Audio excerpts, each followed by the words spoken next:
Hello and welcome to Pave Your Path, a joint presentation of the Institute for Healthcare Improvement and the Home Health Quality Improvement National Campaign. We're so pleased that so many of you have joined us today for this third in our series of presentations about using the model of improvement to design a systematic approach to quality improvement at your home health agency. I'm Shannon Wright, HHQI National Campaign Director, and for today's session, we will cover the following two objectives. First of all, we will describe how to identify measures to use in improvement. And secondly, we will identify how to use data to drive improvement. During the course of today's presentation, we encourage all of you to send your comments, questions, or any input for our presenters to hhqi@wvmi.org. We'll get to as many questions as we can during today's session. So in looking at today's session, we will have a welcome and overview, as we're doing right now. We'll have a brief review on learning for improvement on aim statements, testing changes, and PDSA. We'll also cover how do you know if a change is an improvement. And of course, we'll cover next steps as well. Our key presenters for today are going to be Corey Seven, Jane Taylor, and Misty Kevich. I'll briefly tell you about each of them. Corey Seven is a director with the Institute for Healthcare Improvement. She's led work in redesigning the clinical office practice, improving transitions into home health care, emergency department flow, improving transitions in care to reduce readmissions, and spread. Corey is a nurse practitioner with a clinical specialty in adolescent, preventive, and community health. Jane Taylor is an improvement advisor with IHI. She's a healthcare research practitioner with more than 20 years of healthcare experience. Her leadership roles also include working as a hospital CEO in rural areas and as a compliance officer for physician practices. Misty Kevich is an RN project coordinator for the Home Health Quality Improvement National Campaign, where she researches and creates tools and resources to reduce avoidable hospitalizations, improve medication management, and increase immunization rates.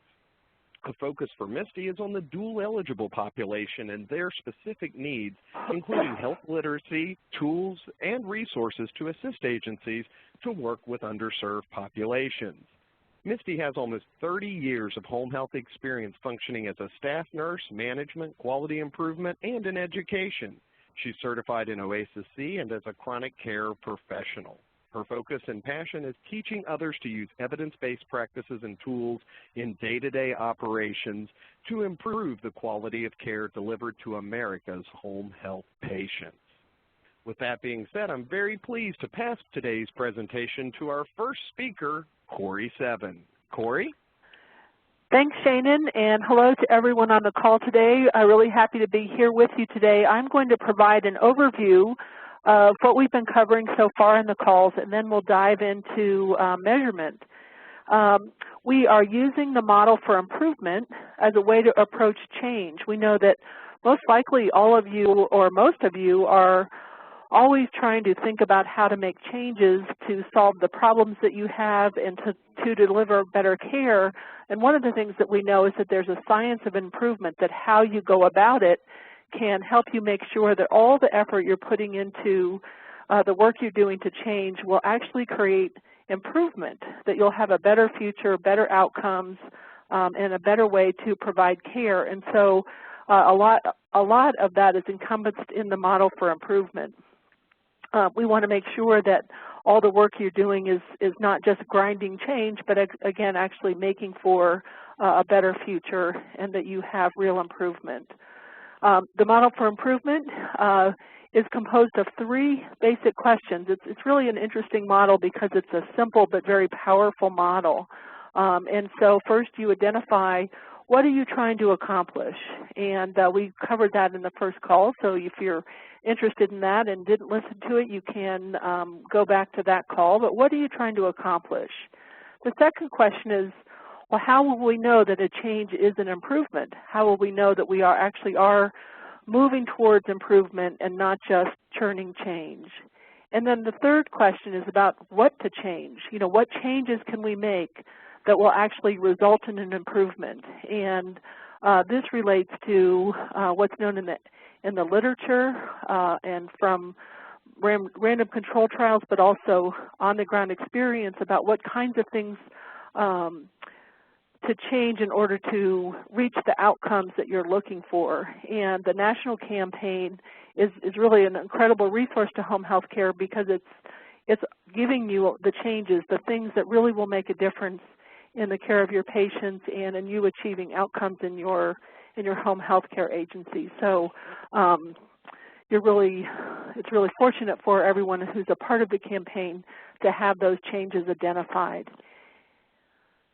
And then the next part of the model, I'll just move to this slide, is PDSA. So part of, so you get your aim established, what you want to accomplish, you identify your measures, you know what you want to change, and then the process of improvement is a process of testing change within your care delivery processes. So you learn along the way using quick but robust iterative cycles of testing to learn what's really going to make a difference and help you achieve the outcomes that you're looking for. So it's a different model than I know when I got started. I was used to sitting in a room, developing a plan, sure that we had all the answers, and then rolling it out, and then always surprised when it didn't work very well, or at the end of the project we didn't have the outcomes we were looking for.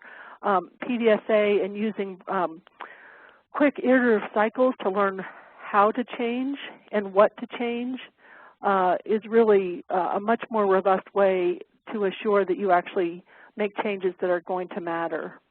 Wanted to walk through an example of a PDSA. Perhaps part of what you want to accomplish is that you increase patients' ability and the patients and families' ability to know what they need to do to stay stable at home, and then can actually act on that information, that they can self-manage so that they stay safe at home in a stable condition. So that's your goal. One of the changes for for increasing patients' ability to act on their own information is to educate patients differently, and one of the changes there is to use teach-back.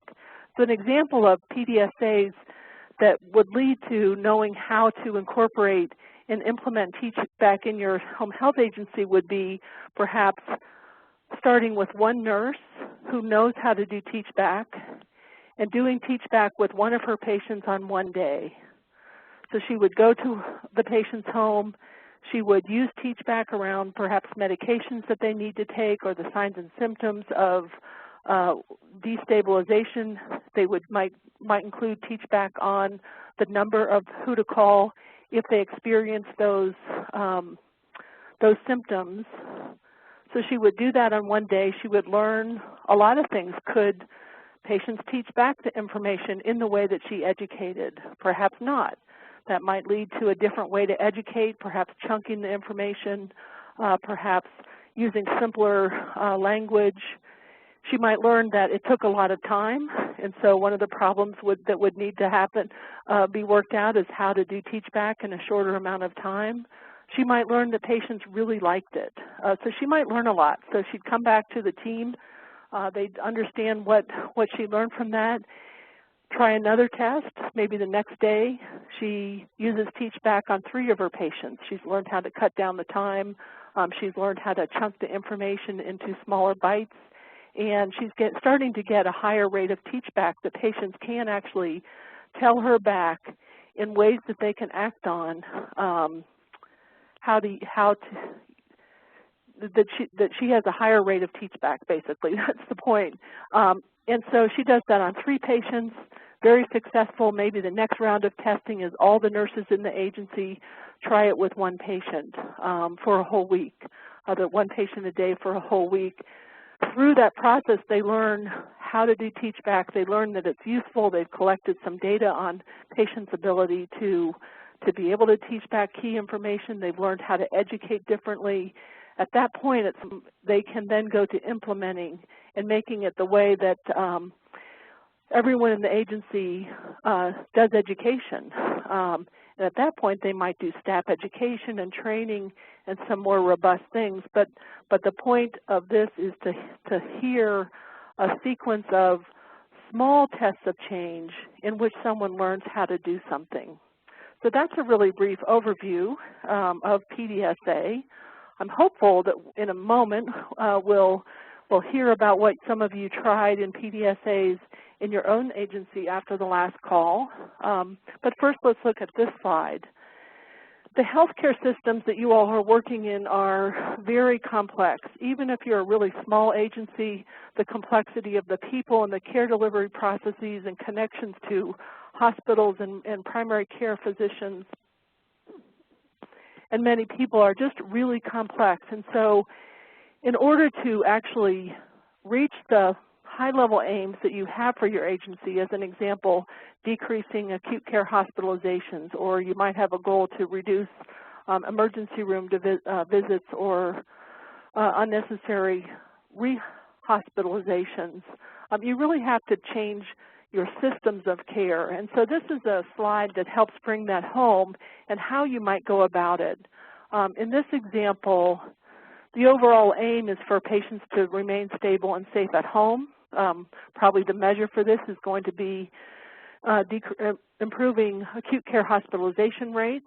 And there are 4 changes listed here. 1, medication management is a key change that would have to improve in order to reach this aim. Self-management is another key change. Providing evidence-based care is another key change, and timely connection to PCP is another change. In order to reach this overall aim, it's very likely that this home health care agency would need to work their whole system of care around these 4 changes. And so their improvement work is not exactly a linear process, but more a process of testing in these areas and improving care processes over time. All right, so that's a brief review of the Model for Improvement and PDSA and a reminder of the complex systems where you all are working in and how to set up testing around the different changes that you think are going to be important. Let's move now to some questions, or I'm hopeful that some of you will have tried some PDSAs that you can share on the call today. So when we left our last call, we were encouraging people to write a PDSA and run at least 2 tests of change. So I'm going to open this up now and see if there are questions or if anyone is able and willing to share a test of change that they did since the last call. Our first question comes from Kate Simmerling, who asks, where can I find an AIM worksheet? I believe the AIM worksheet is posted on the HHQI website in the discussion forum. And I believe in addition to that, we also have it pasted on the main Pave Your Path webinar series page at www.homehealthquality.org. In addition to that, that is the only question we have at this time. If anyone has additional questions, please make sure and send them to hhqi@wbmi.org, and we'll have additional opportunities for Q&A throughout today's presentation. All right, well, let's move on now to Jane, who's going to walk us through this whole piece about measures, which is really important. Jane. Thank you, Corey. And I'm going to turn my camera on, and some of you may be distracted by the demands of everyday life, and this might be a really good time to hop back in. It's no problem, but it's a good segue to come back, so I'll invite you back in. And, you know, Corey was asking if anybody on the call had actually done a PDSA cycle, and I'm wondering if we could open the lines. And I know there's 250 of you. It's a risky thing. But then you could just speak up and maybe raise your hand if you had a cycle and you want to share it. That's possible. I'm not sure, Bethany, is that possible? There are a few people on the teleconference line, but most people are listening through their computer speakers only. So I can open up the lines that are on. So. Okay. All right, then. Well, just a reminder that this is Corey speaking. You can also chat your PDSA into the chat. We'd love to start some sharing so that we start to have more examples from home health care of PDSAs that you're running, what you're learning. Even when it doesn't work, that's great learning. So if you have a PDSA that you ran, please chat it in. Great, thanks, Corey. Okay, so let's move on and talk about the third question, the second question, the model for improvement, which is how do I know change really is an improvement? And I love this quote of W. Edwards Deming, who is really one of the fathers of improvement, and I learned a lot from him. And he said, if I had to reduce my message for management to just a few words, I'd say it all had to do with reducing variation. And so what he meant by that is that standardization is a good thing. And if you're working on med management, that you're really trying to make sure that when you're reconciling meds that it happens each and every time and you're just as thorough each time that you do it. So it's about reducing the variation in your processes. Now, I want to also say to all of you how important I think our call is today. I was at the IHI Office Practice Summit last week, and I met a patient and family advocate who was giving a presentation. She was from British Columbia in Canada, and she gave a presentation called, Is Your Mother on Drugs? And, you know, it's just so important for all of us to be vigilant about the amount of medications that our loved ones are on, especially seniors. So I really am so committed to that topic, and I'm going to use it as examples today. So remember, in the model for improvement, we've got these three questions. What are we trying to accomplish? That's your aim or your purpose of an improvement project. How will we know that a change is an improvement? And that really requires data. And the data can be qualitative or it can be quantitative data. It doesn't matter. But you need to have some sort of information to evaluate if the things you're trying differently are really working. And then the third question is, what changes can we make to bring about improvement? And that's where you test your really good ideas to see, will that actually improve things? So to answer this second question, how will we know that a change is an improvement? In the tradition of improvement science, we talk about three kinds of measures: outcome, process, and balancing measures. And what I'm going to do today is I'm going to explain each one of these, and we're going to come up with some examples and help you get familiar with that. So what is an outcome measure? An outcome measure is really the purpose. It is information that will answer the question, am I really making progress in my overall project? It is the result of the system. And often it's a clinical improvement. So we're going to reduce the acute admissions for patients who have heart failure. Or it might be that we are going to stabilize blood sugar management for our population of patients who are diabetic. Or we're going to work on reducing blood pressure among all the patients that we care for. So it's often a clinical outcome. And another way that they describe it in industry is they say it's the voice of the customer. Well, some people don't like calling patients customers. So it could also be the judgment of our family and the people that we care for of how good our care is. So that's an outcome measure. So if you think about your practice, and here's where I'm going to ask you actually to chat in. Does anybody have an idea to chat in an example of an outcome measure? And to chat, you go to the chat box, then to all participants, and then type in the box. And I'll give you a couple seconds, see what comes up. Thanks, Corey.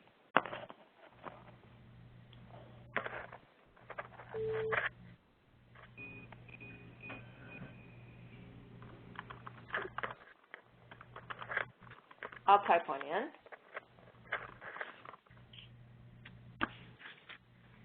Now, if somebody else will type one in, that would help me.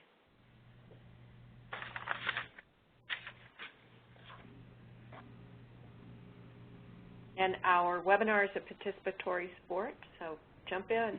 I want to invite you in. very patient. Jane, we have some that have just been coming in to me. I'm about to send them to you. Okay, percent of patients with improved ambulation, good one. Got a couple of those. Patient and family satisfaction, improvement in bathing. All right. Thank you, Betsy. Thank you, Sandra and Sharon. Thank you. Oh, some more. Emergent care rate, absolutely. Thank you, Rhonda.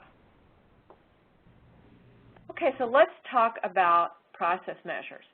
What I like to say about process measures is it's how the work is done. So one thing is we want to reduce our ED visits or emergent visits, but then how do we do that? And the how we do that are the process measures. So what would be an example of a process measure that you can think of?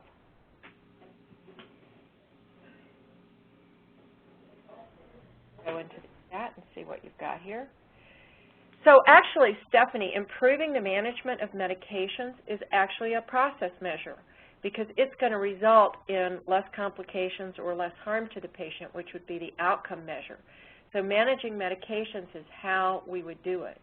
Timely initiation of care would also be, thank you, Sharon, a great process measure. That's how we make sure that there's not a gap between when the patient's discharged and when you start taking care of them. So the process measures are about how we do the work.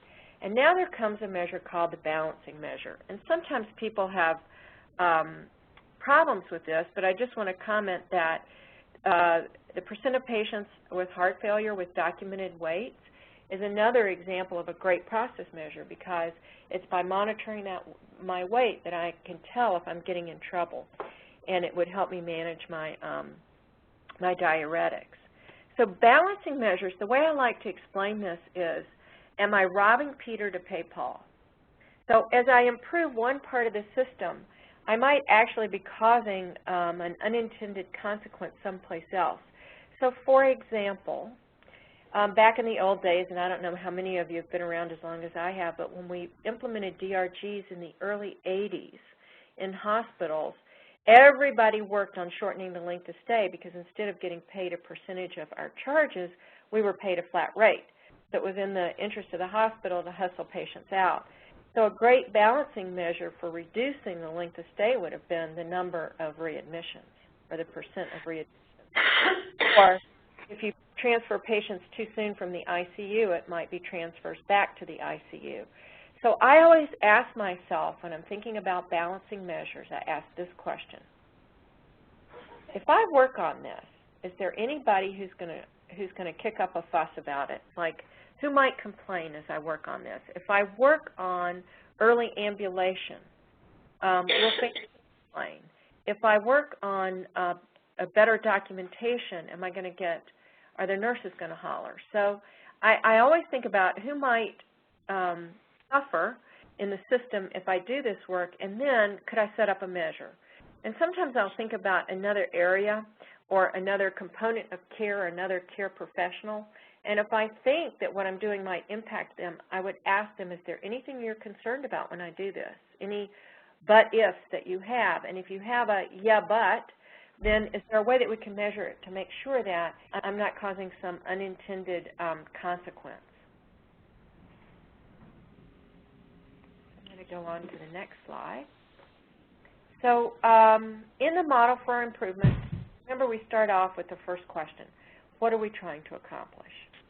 And then, but before I move on to this, I see Leah Willis has said an example of process measures would be front-loading visits for med-rec and teaching to prevent rehospitalization. So the measure might be that percentage of visits within a certain number of days of your agents. That's right.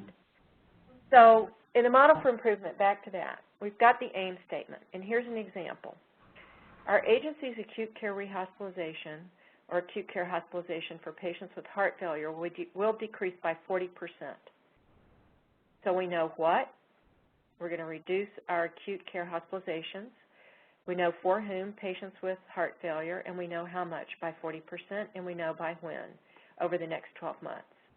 And then we have a lot more information in this AIM statement. How are we going to do it? We're going to develop a CHF protocol. We're going to use the zone tool, and we're going to work on medication management. And then we also say that our outcomes will be improved measurement with med management on the OASIS data, and that patients and caregivers will show through TeachBack improved knowledge and management of the disease process. So that's a very thorough AIM statement. So here it is again. So the basic part of the AIM statement is within 12 months, so that's by when. What are we going to do? We're going to reduce the rehospitalizations for whom, with patients who have heart failure, how much by 40%. But let's say we want to measure that because we want to answer the question in the model for improvement that says, how will we know if we do this that our changes are working? So we're going to look at improved med management measurement. We're going to look at improved management of the disease process through TeachBack. And our balancing measure might be patient or family satisfaction, staff satisfaction. It might cost us more money to do this. Visit times might be extended. So the length of the visit time might be a great balancing measure. And also, this AIM statement includes a little bit of information about what are the changes that we're going to use to get this improvement. So we're going to test and implement the protocol. We're going to increase staff education. We're going to use that zone tool, and we're going to do TeachBack. So embedded in this AIM statement is not only what, by when, for whom, how much, but also the changes that you're going to work on and some suggestions for measures. So there are some potential home health measures that OASIS, well, they're not potential, you have to use them, right? But acute care hospitalizations is a great outcome measure. Improvement in oral medication management would be a good process measure. The number of patients who are educated about high-risk meds would be a great process measure. And then you've got your HHCAHPS data and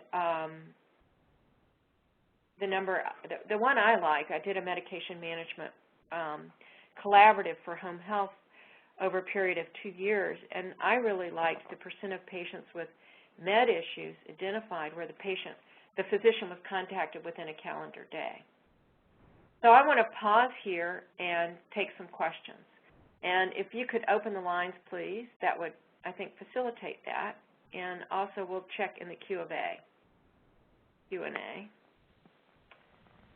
So there are no questions in the question queue, but what about of those of you who are on the phone? Who has a question? Your lines are unmuted if you have a question for Jane. Okay. Could just ask. I can't tell who's on the phone and who's not, can I?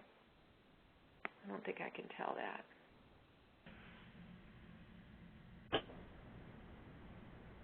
Kelly, are you there? How about Kim? Kim got a question?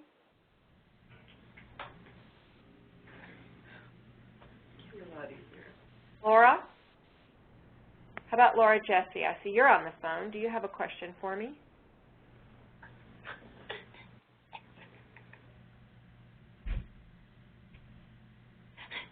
I group today. I think I will pass the ball then. Who gets the ball next?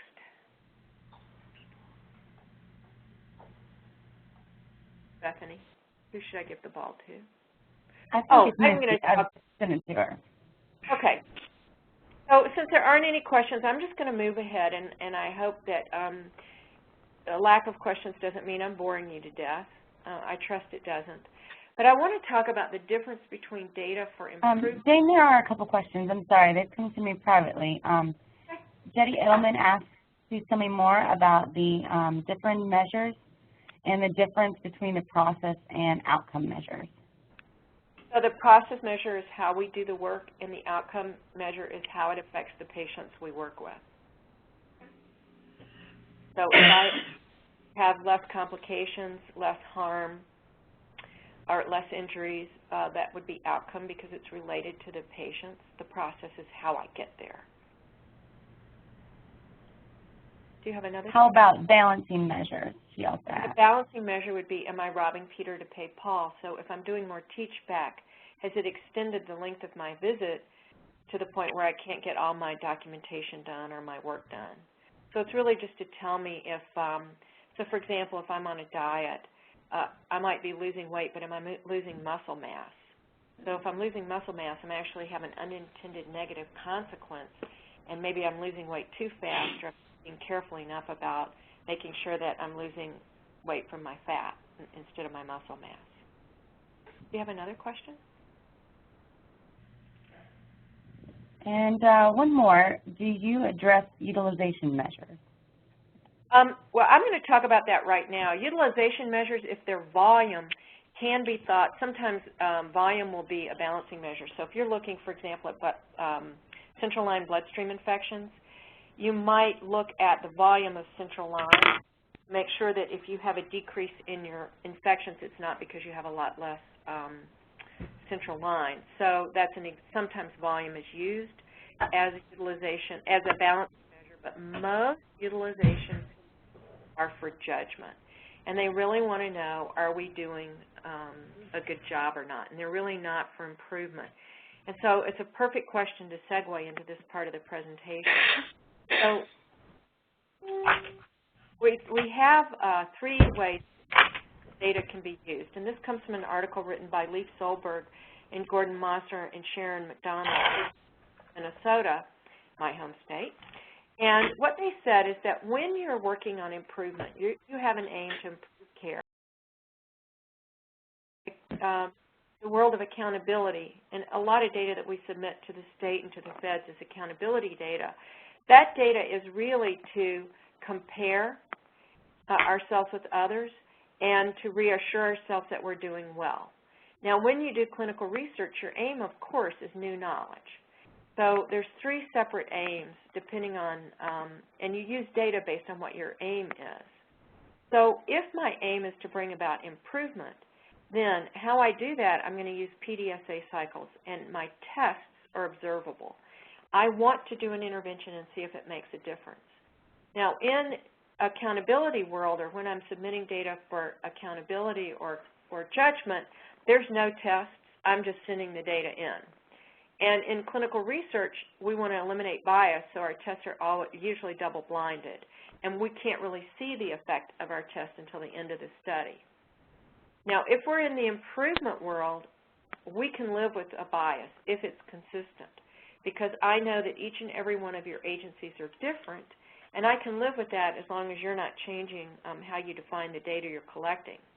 But in the accountability arena, measurement is usually adjusted to reduce bias, and often it'll become rate-based, like the certain amount of incidences per 1,000 patients. Now, in clinical research, we design it to eliminate bias because we don't want bias. But in the improvement science, we're willing to live with it. In improvement science, when we sample, how much data you need? Just enough to know a change is an improvement. But you know, in clinical research, they collect a lot of data because they may have a question come up they want to answer, so we call that just-in-case data. In accountability, when you're reporting data for accountability, you usually report 100% of your data, and you might not do small samples because you're actually not doing interventions continually to see if things are getting better. So when we're in the improvement tradition, it's the scientific method still. That's what PDSA is. It's the scientific method made practical. But our hypotheses are flexible. In fact, we're changing our hypothesis with every PDSA cycle. As we learn more and more, we're refining our theories and we're refining our hypothesis. When you're submitting data for accountability or collecting it for that, you don't have a hypothesis, you're not testing. Now, in a clinical research project, that hypothesis is fixed. They're testing an idea, and they conduct one large test. But that's not how we do it in improvement science. We have sequential tests that tell us how to learn our way to the results we're trying to achieve. How do we look at data? We look at data over time in run charts. But in the accountability world, you don't look at data over time. You might look at it quarterly. In clinical research, they're using the kind of statistics that we all had to learn in school, the kind I already forgot most of what I know about. But they have to use hypothesis tests to understand if their one hypothesis was correct or not. These are very powerful tests, and they do T-tests or F-tests. They look at p-values to have a certain sense of certainty about their claims, and chi-squared tests. Now, we don't do that in improvement science. We look at data over time because every month our data is changing, our conditions are changing. And in regards to confidentiality, most data and improvement work is aggregated data. It's not associated with a particular patient. We still want to take care that we aren't harming the hair of any patients, as Don Berwick says. In the accountability world, data is usually available for public consumption. I can go on a website and judge how one hospital compares to another or one agency compares to another. In clinical research, though, great pains are taken to protect the subject's identity and to make sure that there is a chain of custody if they are supplying clinical samples. So a lot of painstaking work is done. So I wanted to show you just some examples of the different ways that data and testing and hypothesis are used depending on which tradition you're working in. And what we're trying to do with you in this series of webinars is really ground you in this world and move you from accountability really into improvement. Jane, we have some questions. Okay. Let's see. I'm going to start with Gloria's questions. How do you determine whether the balancing measure outcome is sufficiently adverse to negate the outcome of the intervention? That is a great question, and I don't think there's any one answer for it. I think that requires a conversation with the people on the other end of your balancing measure and making really important decisions about what is better for the whole and what is better for patients. Because if you try and optimize both, it might sub-optimize the whole. So it's really a question of negotiation, and there's no right answer for it, but it's a fantastic question to keep raising as you do improvement work. Very, very sophisticated question. Thank you. Yeah, and Gloria has a follow-up question to that. How should we determine the cost-benefit ratio? I think that would be better for a home health manager to answer, but because it's really hard to say. How do you put a price to a family who now can understand how to care for themselves and keep themselves out of trouble? And it's very hard to put a value to that. I mean, you can see maybe your acute care admissions decline. You could see your ED visits decline. But I think it's I think that's tough, and I don't know. And I would defer to some home health experts. And maybe some of the faculty on the call want to hop in. This is Corey. I will make a comment that one of the key things that IHI has put out there and continues to work on is called the triple aim, and it's really trying to, in improvement work and really more importantly in healthcare, can we balance the cost per capita, so costs, the patient experience of care, and really engaging them in a way that that healthcare really works for them, and outcomes or the quality. And I think it's part of the interesting and creative piece about improvement work that as you dive into your improvement projects, the leadership team has to juggle with all that and struggle with all that so that you can make good decisions so all three of those move forward. Thank you, Corey. We have another question. Have a question. Oh, go ahead. Oh, sorry, go ahead, Corey. We have one more question that that Betsy Thomas asked, and I want to loop back to your question, Betsy, because I think it's also a really great question. How long do you think this takes to change the culture to do process improvement process this way in a more defined way? That's a great question, and I would say that if you really want to change your culture quickly, pick a project that's going to succeed right off the bat. Make sure that your very first tests of change make a difference, and make a difference for patients and make a difference for the carers. Because if you get, research shows, including my own dissertation, that if you have a successful first project, people will come back and keep working on it. And so, and also the more that management can walk the talk, the more staff believe this is for real. So if you stop blaming staff for mistakes and start looking at systems problems, if you look at data over time and understand how to interpret it, to understand if you're being successful, if you have transparency with all your staff and communicate well, it doesn't have to take a long time. Corey, anything to add? Because you have a ton of experience with this too. You led a cultural change. Yeah, I'd love your suggestion for starting with something of really high value that people can see this really makes a difference. The patients are better, my day is better. Those are really important.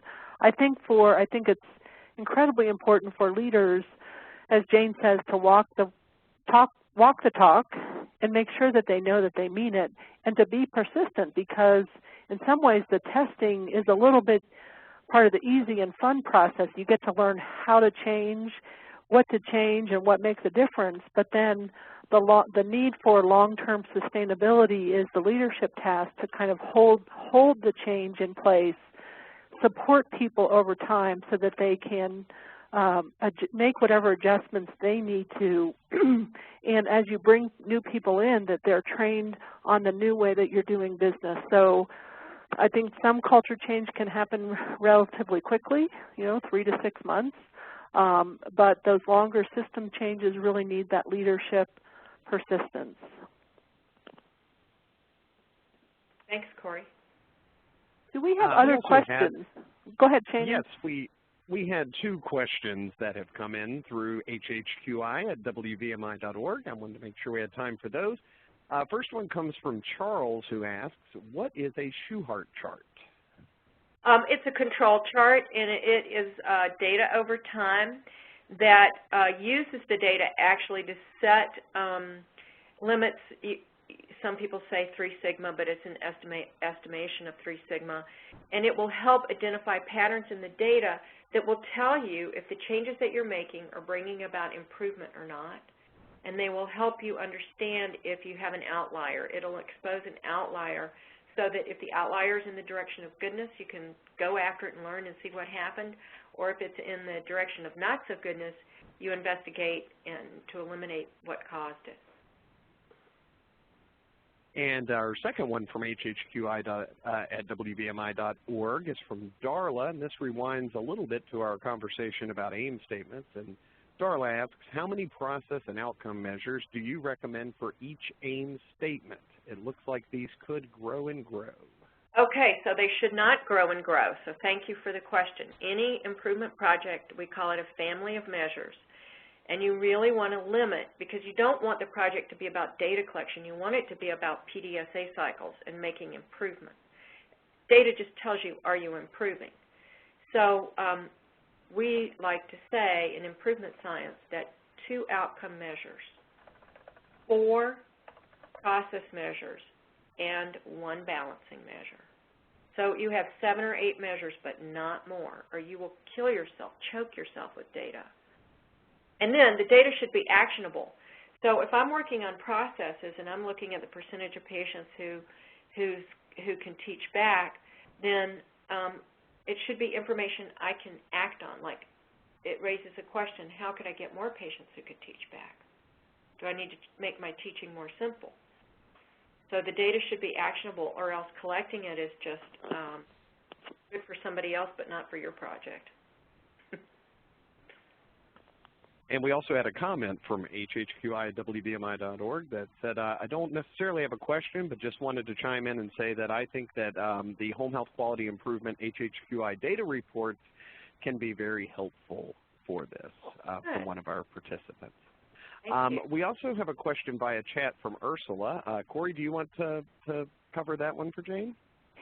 Yeah, it's a great question from Ursula regarding engaging patients and families in their care. So there's people that know everything about their disease and they know what to do if they have symptoms of exacerbations, but they still get admitted because they're scared that they'll get worse if they stay home. Any suggestions how to retain these people? I'm sure that there are folks listening that can chat in some great answers as well. The piece that I'll put out is that there's a really long history of evidence that around human behavior change, that a person's ability to feel confident in their ability to manage their care is one of the key things for human behavior change. And so with the people that you're describing, I would perhaps go talk with them and find out what is it that they're not confident about, what are they afraid of might happen, and see if you can work on those problems and stabilizing those issues in their lives and see if that helps. But I think that's probably, really understanding what makes them not confident that they're going to be okay at home, and then working on those kinds of problems. And I see Sherry has her hand up. Have we gotten her question yet? Edgel? Sherry's not on the line. Sorry about that. All right. I think it's a good time to move, and please keep sending the questions in. We'll continue to answer them to the extent that we have time. But Misty Kevich has prepared an example from her work that hopefully we're always trying to give you this content, but then put it together in a picture that will help you resonate with it. So at this point, I think moving to you, Misty, would be a great thing to do. And you have the ball. Thank you, Corey and Jane. A lot of great information and a lot of great questions. So we really appreciate all the questions and chat information that's coming in, because it does make everything much more meaningful. So what we're going to do is kind of walk through a short PDSA cycle. And I'm just trying to get my screen to move here. Yeah, it's going to take a long time. If you go up to where the slide numbers are, and you'll see a Yeah, colon. that's where I started to go. Okay, perfect. Thank you. Thank you very much, Jane. Right. So to start with, actually, Corey, you took my words right out of my mouth that I was going to start with this the presentation here, is that I've been doing QI work for pretty much over 25 years, and what I find difficult is trying to keep my PDSA cycle very narrowed, because we're so used to doing quality plans and looking at that larger aim statement, that I think a lot of agencies, and not that I think, I work with agencies and I know that that's a big issue, where we're able to try to really focus in on the smaller changes and being able to continue to do frequent, rapid cycles with the PDSA. I think we try to make this harder than it is. For many of us that have been doing QI for a long time, we've been using longer processes, such as the OBQI process, and it's much more complex. This is simpler, so sometimes getting over that, go with the simpler approach, it's easier for both your team as well as the clinicians with these process changes. This allows us really to test the smaller pieces of the plan, very quickly, so that we can really make improvement actions occurring frequently. So what we're going to do here is kind of walk through a plan, and this first cycle is that we're going to look at high-risk medications. We know it's mandatory in our OASIS, in our conditions of participation, to create a high-risk medication list. So we probably did that back in 2010 when OASIS-C came out.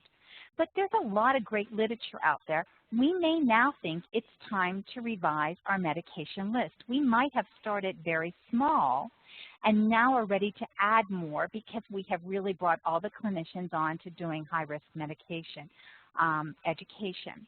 So what our plan is to revise. Now we're going to have to revise our staff education tools and our patient education tools. So that would be in our do. And once we've created that, we could either by ourselves or in our small work group think that we have all of the tools exactly how they should be. We've included everything. It's going to be easy to use, very understandable. But until we test it, and then will we really know what we're missing, what isn't clear. So to start with, just as Corey and Jane continually say, start small. Start with one nurse, and because this is medication, I would include a therapist, especially if your agency is really trying to promote therapy, doing education for med management, because you do have a lot of therapy-only cases. So I would have them test it with at least 5 patients or try just 5 patients each, because that's going to give me a nice number of 10 patients to work on getting feedback. So then what we've done is we have studied. And we start to look at the issues. And probably at this point, I would be asking and sitting down with both the clinicians, the therapist and nurse, and really talking about issues or barriers. What did the patient have issues with? Did they understand it? Were they able to teach it back to them? Talk to the staff. How easy was this to use? How will your colleagues be able to use these tools? And taking that information from the study, and I might even want to call some patients to be able to actually ask them some information, making sure that they really understand it before I modify my tool. And then after I've modified my tool, I'm going to go ahead and I would probably have to begin my next cycle, and actually there could be multiple cycles in here, but on this scenario, we're going to go to cycle 2. So we're going to take a look at determining how we're going to roll out this plan to the whole agency or all of the teams, or do I really start it with one team? Being that we have been doing high-risk medications, it would be safe to be ready to roll this out throughout the agency. And then I want to communicate that change to managers and to all the staff involved. It really is that walk. Your leadership has to walk the walk before your clinicians are going to follow. And then what we'll do is we will provide staff education. We will include our therapists. We're going to explain the rationale for the changes and educate on the significance. Again, our overarching aim is in reducing hospitalizations or improving oral medication management.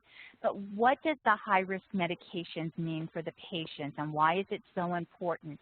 We're going to be looking at some of our data to show us the significance from our hospitalization or emergent care rates.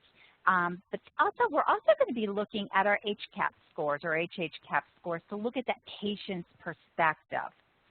This cycle, which we're only in halfway through, really could even be broke into more pieces as we go along. So what we will study then is looking at reports. The HHQI data reports are ideal for trending. You'll get monthly data. You're able to take a look at the ACH rate, looking for trendings to go up or down. You could look at your oral medication management reports.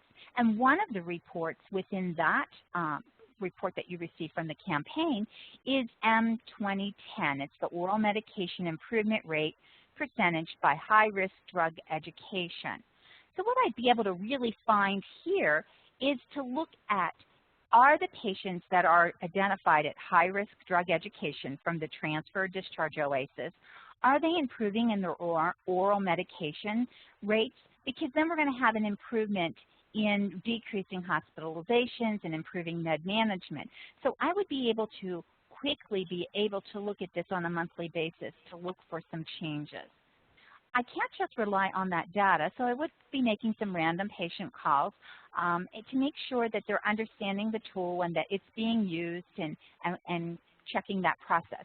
Later on, in another PDSA cycle, we could even look at teach back.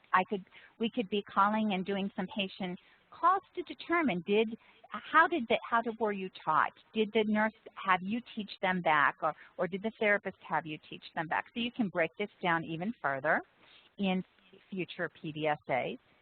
In our in our ACT, we're going to share successes. We're going to continue to keep those high-risk education in front of the clinicians because, unfortunately, as adult learners and as healthcare workers, we have so much on our plate.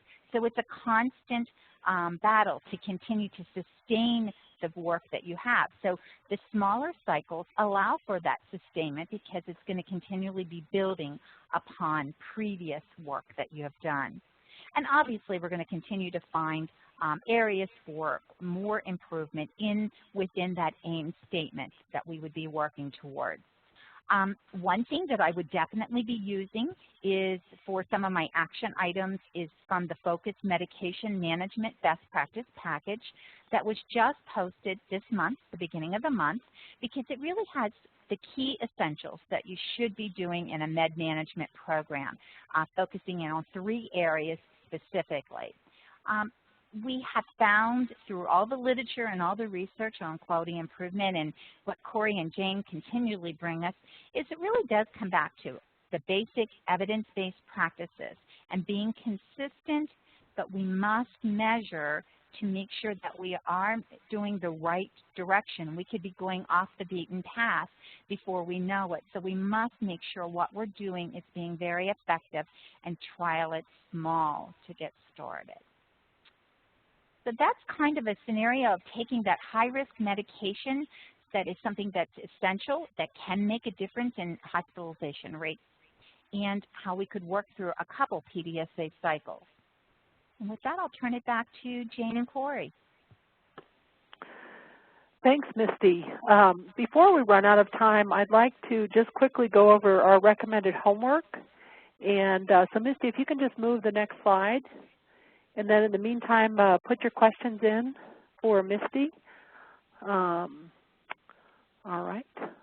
So as I talk about this, you all can put your questions in. I'm going to talk fast so that we can maybe get to 1 or 2 of them. We have an AIM worksheet that we recommend. There's nothing like actually doing it to help you learn it, and so putting it into action. We have an AIM worksheet that will be posted after this call that helps put it all together. And so you can put in your aim, so what you intend to accomplish. So your name of your agency and then your aim. So practice writing your aim statement. They're a little bit harder than it seems. Include a time frame for what group. So you might decide there's some chat conversation going on about starting small in a pilot. So you might say, you know, Nurse Corey's patients will be the pilot, or one provider's patient. So identify a subgroup. The changes that you think are important, it's kind of your working theory of what you think you need to change in order to create a different system that gets different outcomes. And then think about the different measures that you might use to know whether you are making an improvement, so outcome, process, and balancing measures. So this will be posted with the recording after the call. So really encourage you to take an additional step other than just listening to this call and filling out this worksheet. Post it on the discussion forum for the Pave Your Path calls. We haven't had a lot of postings, so I'm going to put this out there. I might be sorry I did, but if you post it up there, we'll be happy to look at it and give you any feedback. If we get thousands of them, we may not be able to follow through on that, but given the level of posting so far, would love to give any feedback if people post them. All right, so with this, I'm going to turn this back to Shannon and any questions that we might have time for, and to wrap us up. Thank you so much, Corey. And it appears we don't have any other questions in the queue right now for our presenters today, but please keep in mind that you can reach out to any of us by contacting us at hhqi@wvmi.org at any time. The same for any of you who are listening to this as a recording at a later date. If you send your comments or questions, we'll be happy to get back with you for the 3rd installment in the Pave Your Path webinar series. We'd like to remind everybody that the 4th and final webinar presentation of this series will take place in about 4 weeks. It'll be May 21st at noon Eastern, and we'll be covering improvement science and helpful techniques. And if you haven't yet registered for the 4th session, please make sure and visit the link that you see on your screen right now, or just go to homehealthquality.org and do so. We are limited with our number of attendees that can be in each session. So if you haven't yet, make sure and reserve your seat soon before they all fill up. We'd also like to remind everyone that when you exit today's webinar, we will send you directly to a very quick evaluation of the content of today's presentation. We would really appreciate if you would be able to fill out that quick evaluation for us so that we can perfect our offerings to you and continue to offer high-quality webinars with useful and actionable information for the nation's home health community. Additionally, those of you who are looking for copies of today's slides and handouts used in the presentation, you'll also have an opportunity to save those directly upon exiting today's webinar. So with that being said, we'll wrap up today's session. Thank you to all of our partners at the Institute for Healthcare Improvement for making this such an excellent webinar partnership series, and thank you to all of our participants today for joining us. Please, again, if you have comments or questions, contact us at hhqi@wvmi.org. We hope you have a great day. Thanks again. Goodbye.